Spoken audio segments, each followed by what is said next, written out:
Hi friends, welcome back to our rainbow colours channel. இன்னைக்கு இந்த பதிவில் என்னுயிர் கண்மணி என்ற தொடரின் 31ஆம் பகுதியை கேட்க உள்ளோம். வாங்க கதைக்குள்ள போலாம். ட்ரிங்க் பண்ணவங்க கிட்ட தரமாட்டேன் என்ற குரல் ரணியன் காதில் ஒலித்துக் கொண்டே இருந்தது. இதோடு 3 முறை குளித்து விட்டான். 10 முறை பல் துலக்கி விட்டான்.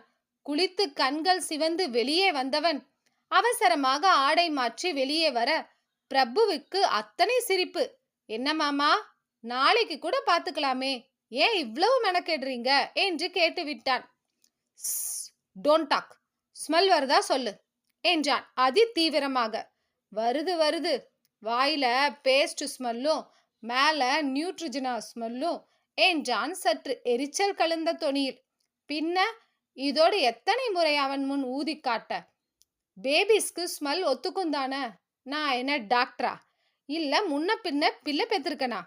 யோ மாமா, படுத்தாம வாயா என்று இழுத்து கொண்டு வந்தவன் வதனியின் அறை முன்பு விட்டுவிட்டான். இப்பதாண்டா ரூமுக்கு மாத்தினாங்க என்றான் மகிழன். நீ உள்ள இருக்காம இங்க என்ன பண்ற? கோபத்துடன் கேட்க, தூங்குறா, டிஸ்டர்ப் பண்ண வேண்டான்னு வந்துட்ட என்றவனை இழுத்து கொண்டு உள்ளே நுழைந்தான் ரணியன். நாகலட்சுமி உள்ளே அமர்ந்திருந்தாள். உறங்குபவளை கண்ணிமைக்காமல் பார்த்திருந்தான் ரணியன். டேய் என்று மகிழன் அதட்ட என்ற ரணியனோ வதனியின் தலையை வருடி, எப்ப சரியாகும் என்றான் கரகரப்பான குரலில். குறைஞ்சது 6 மாசம் ஆகிடும் தம்பி என நாகலட்சுமி சொல்ல, கேர்ஃபுல்லா இருந்திருக்க வேண்டாமா என்றவன், வலியை எல்லாம் நீங்களா தாங்குறீங்க இடியட்ஸ் என்று திட்டினான். ரணி என மகிழன் மீண்டும் அதட்ட, பேபிஸை பார்க்கணும் என்றான். இன்குபேட்டர்ல வச்சிருக்காங்க, நாளைக்கு தான் பார்க்க முடியும்.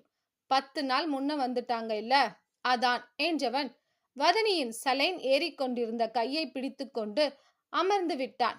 வெளியே இருந்த ஸ்வீகாவோ, இவர் என்ன மகிழ் மாமாவை விட ஓவரா பண்றாரு, அவரு தான் ஹஸ்பண்ட் ஃபீல் பண்றாரு, ரணியனுக்கு என்னவா என்று எரிச்சல் பட்டாள். மறுநாள் தான் கண் விழித்தாள் பிரகா.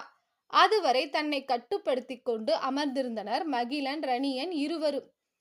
இரவில் ஒருவருக்கு மேல் தூங்கக்கூடாது என்று கூறிவிட நாகலட்சுமி இருந்து கொண்டார். பிரகாவின் பெரியம்மாவும் இருக்க வேண்டும் என்று கேட்க மகிழன் மருத்துவரிடம் அனுமதி வாங்கி தங்க வைத்தான்.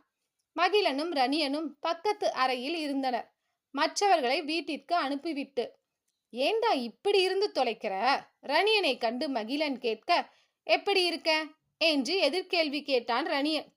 அவ எழுந்ததும் சொல்வா உன் லட்சணத்தை என்று பல்லை கடித்தவன், என்ன பிரச்சனை ரணி? நம்ம அப்பந்தான் பிரச்சனை. இதோ இப்ப கூட முடியல, பிரகிக்காக உட்கார்ந்துருக்க. ஐ கான் கண்ட்ரோல் மை செல்ஃப் மகி. என்ன விடு, என்ன நடந்தது அத சொல்லு என்றான். இங்க வா என தன் அருகில் அமர்த்திய மகிழன் வளைகாப்பில் நடந்ததை கூறலானான். வளைகாப்பில் அனைவரும் இருக்க ரணியன் வரவில்லையா என்று கேட்டுக்கொண்டிருந்தாள் வதனி. ஃபங்க்ஷன் முடியட்டும், அவனை பேசிக்கலாம், நீ காலை நீட்டி உட்கார் ப்ரூஸ்லி, வீங்கி இருக்கு பார் என மகிழன் அவள் பாதங்களை நீவி விட்டபடி பேசிக்கொண்டிருந்தான். கொஞ்சம் நடக்கட்டா, சாப்பிட்டது ஒரு மாதிரி இருக்கு என்றதும், நான் ஹாட் வாட்டர் எடுத்துட்டு வர, அது வர சும்மா இங்கேயே நட, சரியா?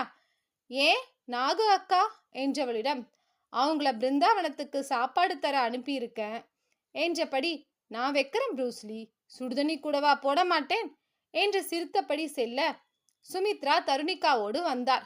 பிரகல்யா என்று அழைத்தவர், உங்கிட்ட மன்னிப்பு கேட்கணும்னு ஒரே அழுக, அதான் கூட்டிட்டு வந்த.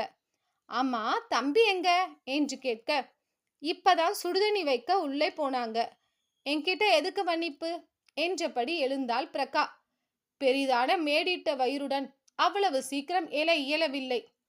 தம்பி சுடுதண்ணி வைக்குதா, நான் கொண்டு வர, தருணி நீ பேசிட்டு இரு என்றவர் அவசரமாய் சமையலறைக்கு ஓட அதற்குள் பிரகாவை நெருங்கி இருந்தாள் தருணிகா. மன்னிப்பு கேட்கதான் வந்த, கை நிறைய வளையல், நல்லா இருக்கு பிரகா, விலை அதிகம் போலவே, தங்கத்தில் வேற போட்டிருக்க போல. என் வீட்டுக்காரர் போட்டு விட்டார். ஃபர்ஸ்ட் டைம் தங்கத்துல வளையல் போடுறல்ல, உன் ஹஸ்பண்ட் ரொம்ப பாசம் வச்சிருக்கான் உன் மேல இல்லையா? மரியாதையா பேசுறதா இருந்தா பேசுங்க, இல்ல இடத்தை காலி பண்ணுங்க என்றவள் சமையலறை நோக்கி நடக்க தருணிகா அவளின் கைப்பிடித்து இழுத்து, நான் பேசிட்டு இருக்க மரியாதை இல்லாம போற என்று வேகமாக மறுபக்கம் விட பிரகல்யா அலறியபடி கீழே விழுந்து விட்டாள். அவள் சத்தத்தில் மகிழனும் சுமித்ராவும் ஓடிவர தருணியோ மெதுவாக சென்று அவளை தூக்கி, உள்ள இருக்கிற பிள்ளை செத்துச்சா இல்லையா, எனக்கு முன்ன குழந்தை பெத்துக்கலாமா நீ என்று கேட்கவும் மகிழன் ஓடி வந்து தருணியை தள்ளிவிட்டு பிரகாவை தூக்கி கொண்டு, உங்களை யார் இங்க வர சொன்னது என கத்திவிட்டு வெளியேறினான் பதற்றத்துடன். தருணியை கொன்று போடும் வெறிதான். ஆனால் முதலில் முக்கியம் தன் மனைவியும் மகவும் ஆயிற்றே. சத்தம் கேட்டு மற்றவர்களும் ஓடிவர தருணி பேயறைந்தது போல் நின்றிருந்தாள். சுமித்ராவுக்கு உலகமே நின்று போன உணர்வு. என்னாச்சு என்னாச்சு என்று அனைவரும் பதற சுமித்ரா தலையில் இடித்துக் கொண்டு அழ ஆரம்பித்து விட்டார். ஐயோ, தப்பு பண்ணிட்டனே, மன்னிப்பு கேட்கிறேன், என்னை ஒதுக்கி வைக்காதீங்கன்னு கேட்கவும் தானே கூட்டிட்டு வந்த, இப்படி ஒரு காரியத்தை செஞ்சிட்டாலே பாதகத்தி என்று தருணியை அடித்து துவைக்க, ஏய் இந்தாமா என் பொண்ணை விடு என்று தருணியின் அம்மா பரிந்து கொண்டு வர, கர்ப்பவதியை பிடித்து தள்ளி விட்டுருக்கா உன் மக, அவளை விடணுமா என்று சுமித்ரா தருணியின் முடியை கொத்தாக இழுத்து பிடித்து அடித்தார். தருணியோ ஆத்திரம் மேலிட, சுமித்ராவை தள்ளிவிட்டவள் அவ புள்ள செத்துடும், இனிமே நான் பிள்ளை பெத்ததுக்கு அப்புறம்தான் கர்ப்பம் தரிக்கணும் அவ, இல்ல அவ்வளவுதான், எவ்வளவு தைரியம் இருந்தா எனக்கு முன்னாடி குழந்தை பெத்துப்பாவ என்று அலற, பைத்தியக்காரி, இப்படி செஞ்சிட்டியேடி, உன்னை கொல்லாம விட மாட்டேன் என்று பிரகாவின் பெரியம்மா அவளை அடிக்க அவரையும் தள்ளிவிட்டாள். எல்லாம் உன்னாலதான், வேலைக்காரிய கொண்டு வந்து மகாராணி ஆக்கினல்ல, அனுபவி என்று கத்த மகேன் விரக்தியாக பார்த்தவன் காவல்துறையில் தகவல் சொல்லிவிட்டான்.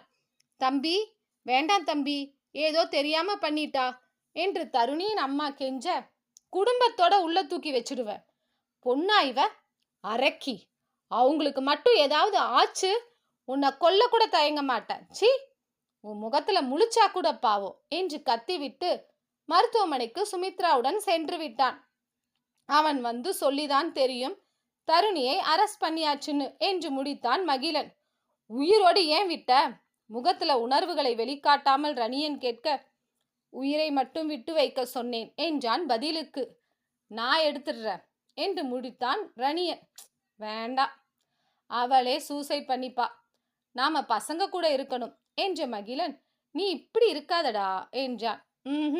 ட்ரை பண்ணிட்ட, முடியல, தாத்தா சொன்னப்பவே அந்த ஆளை விட்டு விலகி இருந்திருக்கணும், தப்பு பண்ணிட்ட, இப்போ அது இல்லாம இருக்க முடியல என்றான். பேசாம கல்யாணம் பண்ணிக்கோ, யூ கேன் மேனேஜ். கஷ்டமகி, வர பொண்ணு எனக்கு ஈடு கொடுக்கணும், அவளால முடியலன்னா அவ வாழ்க்கை நரகமாகிடும், அந்த நேரத்துல நான் மிருகம் மாதிரி நடந்துக்கிறேன், எனக்கே தெரியுது, வெளியே வரவே பிடிக்கல, சண்முகவேல் மாதிரி ஆகிடுவனோன்னு பயமா இருக்கு, பார்க்குற பொண்ணு மேல எல்லாம் பாஞ்சு, அது போல உனக்கு புரியுதா நான் என்ன சொல்ல வரேன்னு என்று தவிப்பாய் கேட்டான். டே, லூசுத்தனமா பேசாத, இப்ப நான் இல்லையா, நானும் அவனோட ஜீன் தானே, நான் நல்லா தானே இருக்க, நீ எதுக்கும் ஒரு சைக்காட்ரிஸ்ட கன்சல்ட் பண்ணு, இல்ல நானே அழைச்சிட்டு போறேன் என்று மகிழன் முடிவாய் சொல்ல, கன்சல்ட் பண்ணி இருக்க மாட்டேன்னு நினைச்சியா, ஒன்னும் வேலைக்காகல என்றான் அலுப்பாக. மகிழனின் தோள் மீது சாய்ந்தவன், உன்னை போல குடும்பம், பொண்டாட்டி, குழந்தைன்னு வாழ தோணுதுடா, ஆனா அந்த ஆளை மாதிரியே அடிச்சு துன்புறுத்தி ஏதாவது கொடுமை பண்ணிடுவனோன்னு பயமா இருக்கு, அவ கூட லைஃப் லீட் பண்ணும்போது வேற பொண்ணை தேடிடுவனோன்னு மனசு பீதியாகுது, இதோ இப்ப டெய்லி ஒரு பொண்ணை தேடுறனே அது போல என்று தன் மனதை மறையாமல் சொல்லிவிட்டான். எந்த பொண்ணை பார்த்தாலுமா உனக்கு தோணுது, அந்த பரதேசி மாதிரி என்று மனம் தாழாமல் மகிழ் கேட்டுவிட, தெரியல, பட் இந்த உணர்வை கட்டுப்படுத்த முடியல என்றான். அதான் ஃபங்க்ஷனுக்கு கூப்பிட்டும் வரலையா, பிரகா ரொம்ப எதிர்பார்த்தா என்று பேசிக்கொண்டிருக்கும் போதே நாகலட்சுமி கதவை தட்டினார்.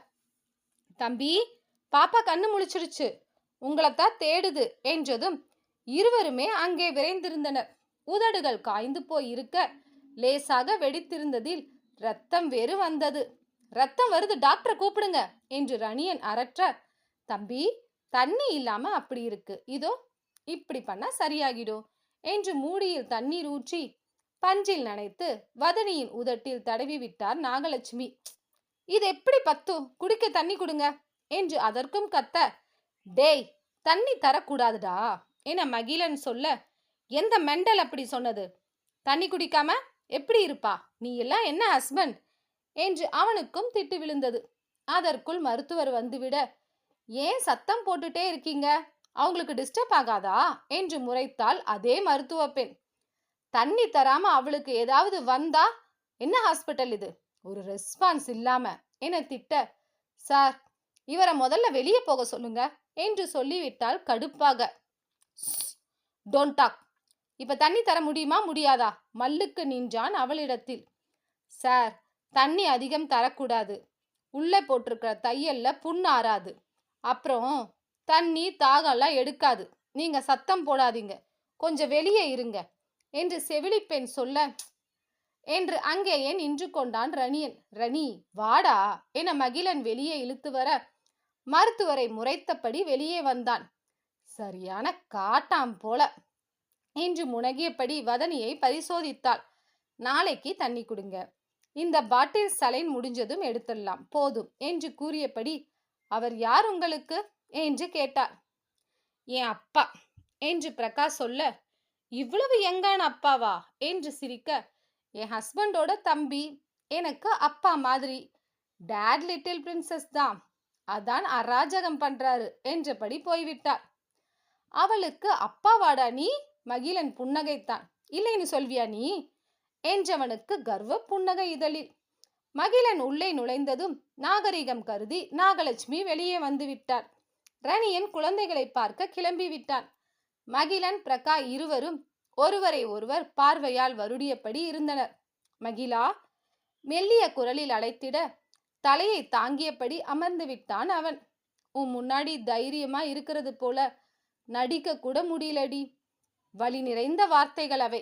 கடந்து வரக்கூடாத தூரத்தை கடந்து வந்த தாக்கம் அவனுள் சுழன்றடித்தது. என்ன வியூவர்ஸ், கதை ரொம்ப இன்ட்ரெஸ்டிங்கா போயிட்டு இருக்கல. அடுத்த பதிவில் அடுத்த பகுதியுடன் உங்களை சந்திக்கிறேன். அதுவரைக்கும் இந்த வீடியோ உங்களுக்கு பிடிச்சிருந்தா லைக் பண்ணுங்க, ஷேர் பண்ணுங்க, சப்ஸ்கிரைப் பண்ணுங்க. நன்றி, வணக்கம்.